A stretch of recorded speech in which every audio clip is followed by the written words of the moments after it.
Hi everyone, Stjepan here. Today I'm going to continue the series on the modern defense with the standard line, which is the most common way for white to fight the modern defense. So after pawn to e4, pawn to g6, if you haven't seen the introductory video on the modern, please do, just to make sure that you grasp the basics of the opening. But basically what black is doing, he's going for a hyper-modern chess approach, and he is declining to take up central space with the classical responses such as e5 or c5, and instead of that black is preparing to fianchetto his bishop, castle his king, and then strike at white center with the move c5. So white should oblige, take up the center, white plays the move d4, and black plays bishop to g7, continuing his development. Now we have been over some rarer responses for white. Today we are going to look at the most common move, knight to c3, and this move has been played in 20,000 strong games, so it's by far the most popular response. The second most popular response is only 6,000 games, and this is called the standard line, even though this will branch out into three major openings, either the Pseudo Austrian Attack with f4, the two knights with knight to f3, or variations of the Tiger's Modern, which is sort of a new name, a defense named after Tiger Hillarp Persson, a Swedish grandmaster, which he introduced in his great books, and that's basically the move pawn to a6. In general, after knight to c3, the opening is called the standard line of the modern defense. So now what can black do? Black has two responses. I would like to look at one sideline first. After knight to c3, the move c6. And the move c6 is not as popular, and it's fairly straightforward. And it's, I think, easy for white to face. White is going to continue with knight to f3, simply developing his knight, going for, if this were the Pirt's defense with the knight on f6, this would be the classical approach, and black continues with d5, striking at the center, h3, just ignoring that. White would be happy if black takes, just recapture with the knight. Instead of that, h3 is preventing any pins with bishop to g4, and any future knight to g4 if white wishes to do that. Knight to f6, e5, the most logical continuation, knight to e4, and now this line is pretty forced, and that's why I don't like the move c6 for black. Knight e4, d4, knight g5, keeping pressure on the e4 pawn. c5, black needs to get some activity for the loss of a pawn, which is inevitably about to happen. So now bishop to c4, threatening the f7 pawn, castle, c3 defending. You always want to recapture with the pawn. First of all, it's hanging, but ideally you want to recapture with the pawn to keep the defense of the e5 pawn. cd4, knight c6, double attacking the pawn, bishop to e3 defending once more, queen a5 check, king f1 is the best move, h6, knight e4, and this is a very forced line, which I really don't see why black would go for. Let's go over it again. So after knight to c3, if you play c6, you're sort of committing to the move d5, which has e5 inevitably coming. This is sort of a bad advanced Caro-Kann for black. Knight f3, d5, h3, knight f6, e5, and it's strange, the pieces are cramped and you don't really have any better move but knight e4, and you're going to lose the pawn. Of course, it's playable for black and it's not lost, but why would you concede to being a pawn down out of the opening if you don't have to? So the c6 sideline I really wouldn't recommend. Instead of that, after knight to c3, there's only one very good move for black, and the most common move, and that's pawn to d6. And now we are continuing in your hyper-modern fashion, creating a sort of King's Indian pawn structure for black, and you are going to aim for the move c5, and d6 helps with that. White has three responses here. White can either play bishop to e3, which is the most common move, f4, or knight to f3. Knight to f3 is the rarest, so I would want to go over that first. After knight to f3, if black continues with knight to f6, this is now the classical Pirt's, and you have transposed, so I went over that. You can watch the video on the classical Pirt's if you like. Instead of that, we are going to go for the approach in the modern defense, specifically Tiger Hillarp Persson's approach with pawn to a6. And his move, he didn't invent the move, obviously, he just made it popular and gave it a name. His move a6 has a pretty clear idea, even though In the two knights variation with knight to f3, you are not going to go for the common theme in the Tigers Modern, which is b5, bishop b7, c5. Instead of that, in the two knights variation, black is going to aim for the hippopotamus setup. If you're unfamiliar with that, that's the setup where black plays a6, b6, d6, e6, and g6, and h6.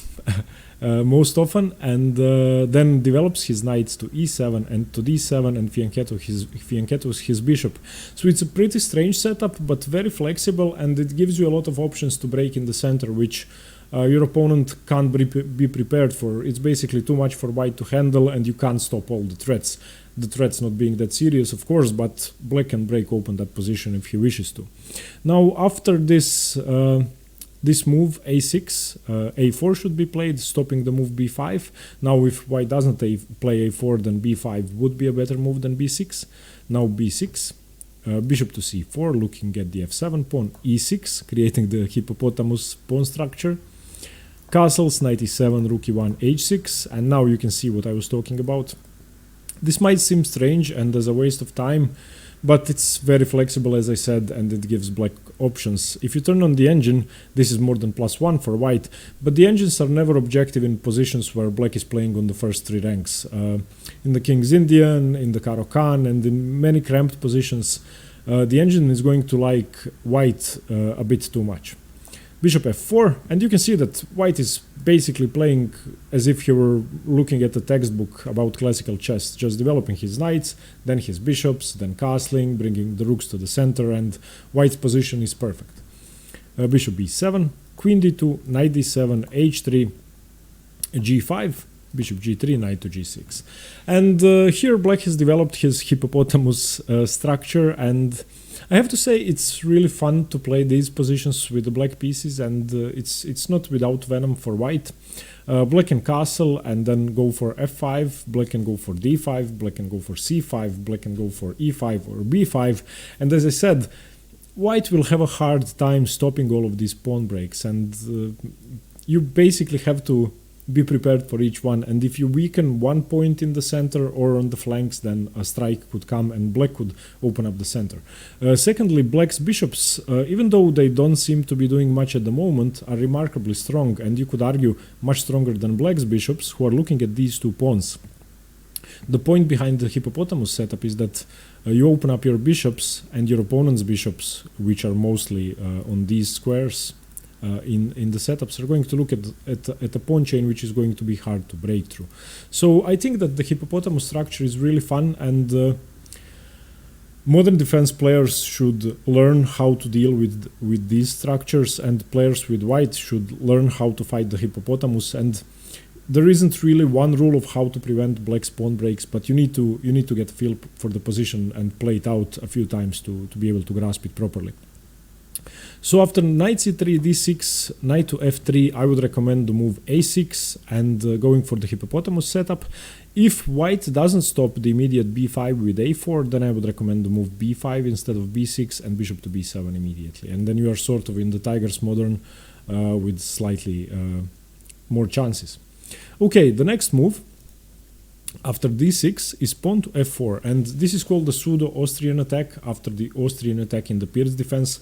Obviously, had the knight been developed to f6, this would be the Austrian attack. So black's second most popular move, knight to f6, actually leads to the Austrian attack in the Pierce. Once again, if you haven't seen that video, I have made a detailed video on the variations, so I'm not going to go into too much detail here. Knight f3, castles, bishop d3. This is the vice variation of the Austrian attack. I think better for white, but playable for black. But let's go back. After the move pawn to f4, we are now going to enter the Tigers Modern. I'm actually, just as a digression, I'm happy to hear that a modern grandmaster managed to get a variation named after him, and I think it's quite an accomplishment.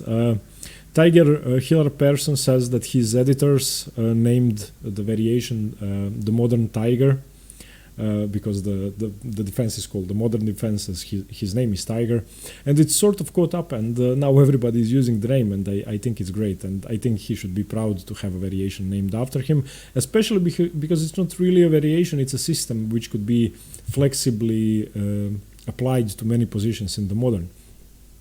I'm going to flip the board for this, and now the Tiger's modern has a few ideas behind it. Firstly, you are going to delay the development of this knight. That's one thing. The second thing is you want to go for a6 in order to prepare b5, and after you play bishop to b7, which b5 enables, you want to break open the center with the move c5 and then only play knight to c6 or knight to d7. So these are the basic ideas. You're going to ignore what white is doing in the center, and you're going to play on the queen side. So pawn to a6, knight to f3 is the most common response by white, b5, bishop to d3, knight to d7, e5. White has to keep gaining space, and there's nothing better for white to do than to play e5. He could castle also, but this is more active. And black is sort of waiting, like a crouching tiger, and waiting to strike when the opportunity arises. So now c5, trying to blast things open. Bishop to e4, attacking the rook. Rook to b8. This is now a very forcing line in which black sacrifices the exchange, and this is the main line thought to be equal. You can play it differently, obviously, instead of c5, but I think c5 is the best move. You can play bishop to b7 first, if you want to avoid that, but after bishop to b7 and white castling, you don't have that much activity, and now c5, you're not stopping bishop to e4 anyway, because now bishop e4, knight e4, and you have problems on these two squares, and you have given up your very strong bishop. So I'm not sure this is much better. Instead, after knight d7, e5, c5, you are allowing the move bishop to e4, and this forcing line, you now have to play rook to b8, and after white castles, your best move is c d4, and after knight d4, you play d takes c5. And this now allows a fork which sort of can be stopped with queen to b6, but you are going to give up the exchange anyway. So knight to c6, forking queen and rook. Queen b6 check, king h1, and now knight g to f6 should be played, not moving your rook because you don't really have anywhere else to move it. The bishop is staring at these two squares, so moving the rook would fail tactically. So you need to develop your knight and you need to castle. And after knight takes b8, queen takes b8, f takes c5, knight takes c5, the situation is as follows. Black has 6 pawns, white has 5 pawns, and black has given up the exchange. So you could now argue which piece is better. Is this knight better than this rook? I would say yes, and this is basically Kasparov's idea of material versus quality versus time. And in this situation, I think that the exchange sacrifice is more than justified, because black firstly has a superior piece on the board, the e5 knight compared to the a1 rook, and secondly black is a pawn up. Now what you have to be afraid of is trading off material and going into an endgame. If you enter an endgame, then you're going to be worse, because rooks are much better in an endgame. The engines think that this is slightly better for white. This is plus 0.5, plus 0.3, almost equal, and I'm always afraid to sacrifice material, but that's me. That depends on your style, and if you feel like playing risky chess, then this is the ideal setup for you. For more information on this, I would recommend you get Tiger's book on the Tiger's Modern. There's a new edition now also, so there you have 250 pages on positions like this one. I'm not going to go into that much detail, obviously. Now to continue the position, bishop f4, castles, bishop f3, b4, chasing the knight away, but now queen to e2, instead of moving the knight, simply double attacking this knight. And now this isn't opening theory anymore. There have been games played from this position, 4 or 5 games, Grandmaster games, but this is irrelevant for the topic. And obviously when you play this variation with black, after pawn to f4, pawn to a6, knight f3, b5, bishop d3, knight d7, e5, here you need to make a very important decision. whether you will play bishop to b7, trade off your bishops and prepare for the knight coming into e4, and you are going to have trouble defending your c5 pawn and your d6 pawn, or if you want to give up the exchange for activity. The choice is yours. I mean, both variations are playable. I would recommend going for the exchange sacrifice, but I'm not sure if I would do it myself.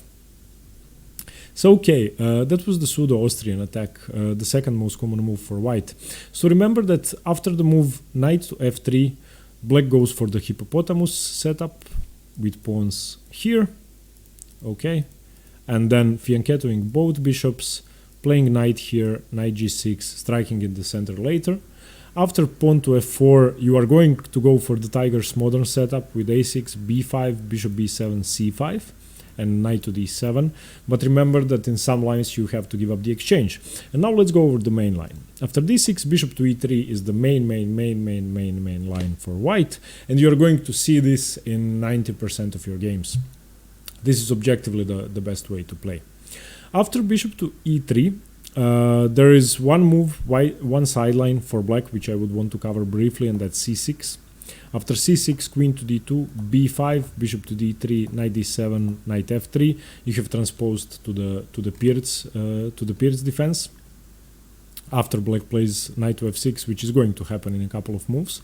So pawn to c6 sort of goes into the Peer's, and I want to go over the Tiger's modern lines here, which are by far the most popular move, and a6 has been played here before. He wrote a book on that, so this is objectively the best, this plan with b5. White now continues with queen to d2, and you go for b5. The difference here is that the bishop is obviously not able to get into e4, and that the pawn can't really go to e5 because the pawn isn't on f4. So now you can continue with your plan normally. And just coming back to the f4 line, Tiger Hillarp Persson in one video said that he pondered for 10 years about whether a6 was playable in the Pseudo Austrian Attack setups, and he concluded that it was. I just forgot to mention that. So after b5, white will play f3 here. That's not the only move. You can play a4, you can play h4, you can play bishop to d3, but I would recommend the move f3. One very aggressive way to play is when white castles, but I think that's sort of getting into trouble on the queen side. Even though the black king is obviously going kingside, this could be problematic. Now bishop to b7, f3, closing down this very strong pawn structure, knight to d7, and h4. Yeah, I mean, it's going to be, if you've seen my last video on opposite sides castling, it's going to be a very aggressive game.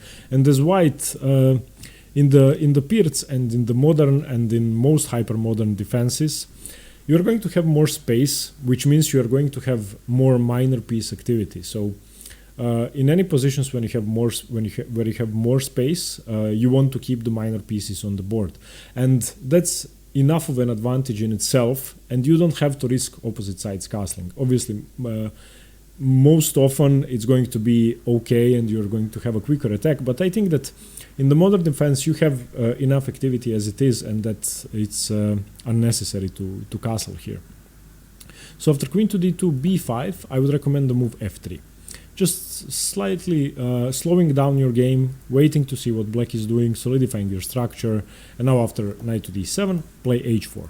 You don't have to castle yet. You can strike at black's king side immediately, not wasting a move on castling, because you want to create an attack yourself. And these pawns are quite overextended, and they could come up by your queenside castle king very fast. h5, stopping the counterplay. This is the only move. Knight h3, bishop b7, knight g5. Now this is the main line of the modern, and this is the main line of the main line of the modern, and it's very chaotic. And obviously white is doing whatever he can to stop black's counterplay on the flanks, while neglecting his own development and neglecting the classical chess principles. And black is aiming to create as much problems for white as possible. Now black is going to continue with knight gf6, a4, extending on the queen side as well, c6, simply defending the pawn, bishop to e2, and now castles. And here's where I would like to stop. I would like to talk about this position for a while. This is what you're going to get most often.